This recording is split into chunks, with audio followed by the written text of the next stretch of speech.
गुरुचरणाम्बुज निर्भरभक्तः संसारादचिराद्भवमुक्तः गुरुचरणाम्बुज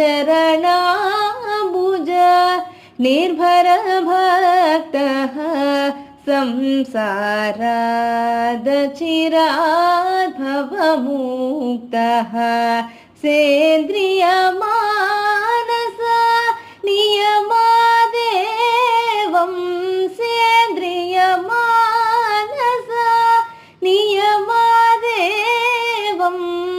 द्रक्ष्यसि निज हृदयस्थं देवं द्रक्ष्यसि निज हृदयस्थं देवं भज गोविन्दम्।